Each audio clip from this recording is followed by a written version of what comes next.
सो hello दोस्तों, welcome back to my new video. सबसे पहले डिस्क्लेमर देना चाहूँगा कि इस वीडियो को प्योरली एजुकेशनल पर्पस के लिए ही रिकॉर्ड कर रहा हूँ। मैं कोई भी बाई या सेल का रिकमेंडेशन इस वीडियो के माध्यम से मैं आप लोगों को नहीं दे रहा हूँ।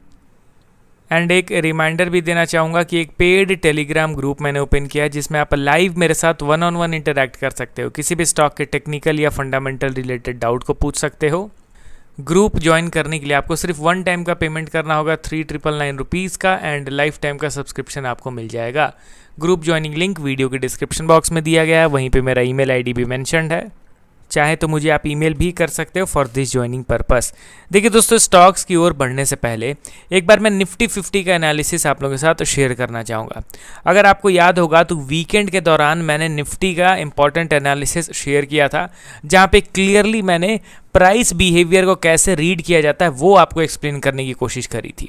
यहाँ पे आप ध्यान से देखिए दोस्तों, सबसे पहला चीज़ कि निफ्टी अपने इस इम्पॉर्टेंट जोन के अंदर अभी भी ट्रेड कर रहा है ये, एंड इसको अगर जूम इन थोड़ा सा करेंगे नियर शॉर्ट टर्म को तो पता चलता है कि धीरे धीरे करके बाजार हमारा रेजिस्टेंस लेवल से रिजेक्शन फेस कर रहा है। ठीक है, अब यहाँ पे आप ध्यान दीजिए दोस्तों, पिछले 3 दिन का बिहेवियर क्या था एंड एग्जैक्टली आज कैसे मैंने उसको पकड़ा। देखिए यहाँ पे आप ध्यान से देखोगे तो पिछले 3 दिन में क्या हो रहा है कि मार्केट यहाँ पे गैप अप ओपन हो रहा है, नीचे गिर रहा है, ऊपर जाके क्लोज हो जा रहा है, फिर ऊपर ओपन हो रहा है, नीचे गिर रहा है, ऊपर जाके क्लोज हो जा रहा है। एंड उसके बाद देखोगे तो आज मैंने क्या एक्सपेक्ट करा था कि अगर आज ओपन होके ये नीचे गिरता है तो आज ये रिकवर नहीं करेगा, आज नीचे ही अच्छा खासा गिरेगा, एंड वही चीज़ हुआ भी दोस्तों। देखिए यहाँ पे आप ध्यान से देखिए, मॉर्निंग में ही सेलिंग होके इंस्टेंट रिवर्सल आ गया, मॉर्निंग में ही सेलिंग होके इंस्टेंट रिवर्सल आ गया, बट आज मॉर्निंग में कंटिन्यूअस सेलिंग हुआ है दोपहर के 12 बजे तक। एंड उसके बाद जो रिकवरी आया है, रिकवरी के बाद भी क्लोजिंग में यहाँ पे सेलिंग हावी होता हुआ दिखाई दे रहा है। कैसे ये चीज़ मैंने प्रिडिक्ट करा कि नहीं भाई आज यहाँ पे सेलिंग होगा, भले ही पिछले 2 दिन में डिसेंट बाइंग हुआ है बट आज यहाँ पे मैं सेलिंग एक्सपेक्ट कर रहा था। ऐसा क्यों? क्योंकि दोस्तों हमेशा सेम पैटर्न 2 दिन से ज़्यादा रिपीट नहीं होता है। एंड ये जो आज का आप एनालिसिस वीडियो देख रहे हो ना, आप कल की वीडियो को जाके देखो जहाँ पे मैंने निफ्टी 50 का चार्ट एनालिसिस शेयर किया था, वहाँ पे मैंने पहले ही ये चीज़ कह दिया था। आप उस वीडियो को देखोगे तो और अच्छी तरीके से रिलेट कर पाओगे इस वीडियो को। यहाँ पे अगर सपोज़ कीजिए कि एक दिन मार्केट ओपन होता है, नीचे गिर के क्लोज हो जाता है, next day gap up open होता है, फिर नीचे गिर के क्लोज हो जाता है, उसके अगले दिन फिर गैप अप ओपन होता है, फिर से नीचे गिर के क्लोज हो जाता है, एंड चौथा दिन अगर वो गैप अप ओपन होगा ना तो chances will be pretty high कि हल्का सा नीचे गिरेगा, लोगों को ऐसा महसूस करवाएगा कि नहीं भाई इस बार भी पिछले 3 दिन के तरह ही ये नीचे गिर के क्लोज होगा, बट अल्टीमेटली ये ऊपर जाके क्लोज हो जाएगा। इसी तरीके से मार्केट लोगों को ट्रैप करता है। एक सिमिलर पैटर्न 2 दिन चलता है, 3 दिन चलता है, उससे ज़्यादा नहीं चलता है, उसके बाद पैटर्न ब्रेक होने के चांसेस इंक्रीज हो जाते हैं।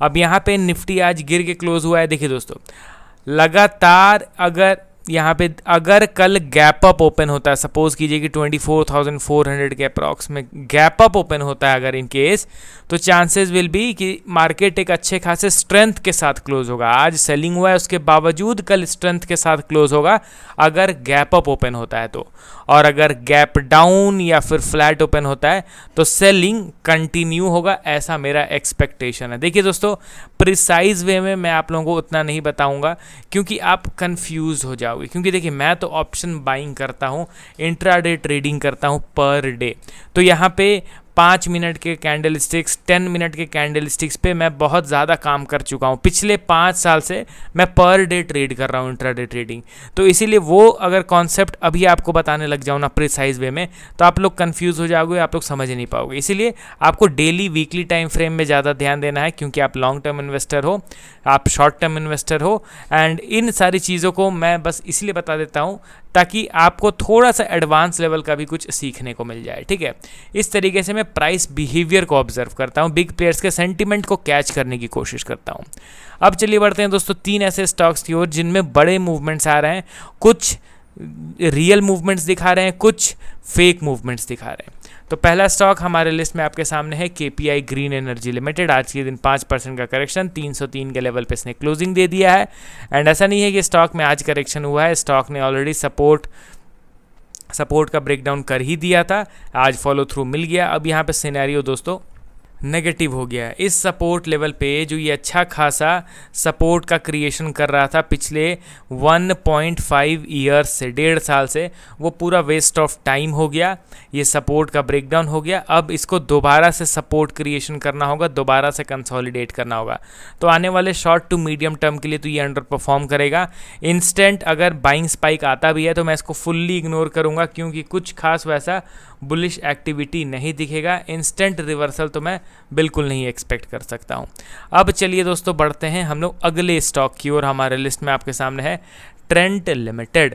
करेंटली 2950 के लेवल पे ट्रेड कर रहा है 1.34% के डाउनफॉल के साथ। एक्चुअल वे में देखा जाए तो करेंटली ये स्टॉक वैल्यू इन्वेस्टिंग के लेवल पे ट्रेड कर रहा है। बट यहाँ पे मैं ये नहीं कह सकता हूँ कि स्टॉक यहाँ से बुलिश बन जाएगा, ये नहीं मैं कह सकता हूँ। भले यहाँ से क्या पता और 20-30% नीचे गिर जाए, बट हाँ ये एक वैल्यू इन्वेस्टिंग के लेवल पर ट्रेड कर रहा है। यहाँ से फर्दर बड़ा करेक्शन उम्मीद नहीं किया जा सकता है, छोटे मोटे करेक्शंस आएंगे। लंबे समय तक ये अंडर परफॉर्म भले करेगा, but massive correction current market price से मैं एक्सपेक्ट नहीं कर रहा हूँ। अभी करेंटली देखा जाए तो अपने रेजिस्टेंस लेवल से धीरे धीरे करके ये नीचे की ओर खिसकता हुआ दिखाई दे रहा है। एंड ये है हमारा मेजर रेजिस्टेंस लेवल। एंड इस रेजिस्टेंस को इंस्टेंटली ब्रेकआउट भी करेगा तो भी मैं इंटरेस्टेड नहीं रहूँगा, क्योंकि जितना बड़ा करेक्शन हुआ है यहाँ पे कंसोलिडेशन की तो अभी शुरुआत हुई है। यहाँ पे मैं उम्मीद कर रहा हूँ कि और एटलीस्ट 1 साल का कंसोलिडेशन हो, तब जाके एक proper reversal kind of situation create हो पाएगा। अभी के लिए ट्रेंड के वैल्यूएशन ग्राफ को भी देखोगे तो क्वाइट अट्रैक्टिव। एक टाइम पे पी रेशियो एकदम रिकॉर्ड हाइस पे चला गया था, ऑल टाइम हाई 500 के ऊपर। एंड अभी इनका पी रेशियो देखिए तो 85 के आसपास चल रहा है। तो पी रेशियो में भी ज़बरदस्त करेक्शन हुआ है, इसीलिए ये पर्टिकुलर स्टॉक अभी के लिए मुझे थोड़ा अट्रैक्ट कर रहा है। वैल्यू इन्वेस्टिंग के लेवल पे ट्रेड कर रहा है, मुझे खरीदना रहता है तो मैं 1/3 क्वांटिटी ज़रूर खरीदना प्रेफर करता। अब चलिए बढ़ते हैं अगले और लास्ट स्टॉक की ओर हमारे लिस्ट में। ये भी मेरा फंडामेंटली स्ट्रॉन्ग कंपनी के लिस्ट में आता है, Mrs Bector's food specialities limited. आज के दिन 6% की शानदार तेज़ी, 255 के लेवल पे ये करंटली ट्रेड कर रहा है। रिसेंटली क्वार्टरली रिजल्ट में प्रॉफिट के फिगर को देखोगे तो 41% का मैसिव जंप, प्लस यहाँ पे सारी चीज़ें बेहतर हैं। शेयर होल्डिंग पैटर्न भी देखोगे तो बिग प्लेयर्स का इन्वेस्टमेंट कंटिन्यूसली बढ़ रहा है।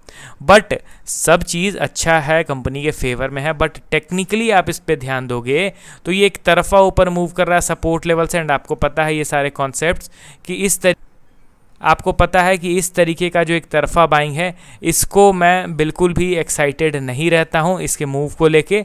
यहाँ पे ये नो डाउट मेजर सपोर्ट है, अगर ये नीचे गिर के दोबारा से यहाँ पे बेस का क्रिएशन करता है तब कोई चांसेस है। हालांकि ये वैल्यू इन्वेस्टिंग का लेवल है, ये चीज़ पे कोई डिनाई नहीं करेगा, बट इस तरीके से तेज़ी कंटिन्यू रहेगा ये भी मैं एक्सपेक्ट करके अभी नहीं चल रहा हूँ। तो इस पर्टिकुलर स्टॉक में ये थोड़ा सा सस्टेन नहीं करेगा ऐसा मुझे लग रहा है। तो चलिए 3 स्टॉक्स के रिगार्डिंग मैंने बात करा। मिलता हूँ नेक्स्ट वीडियो के साथ। Okay then, bye bye.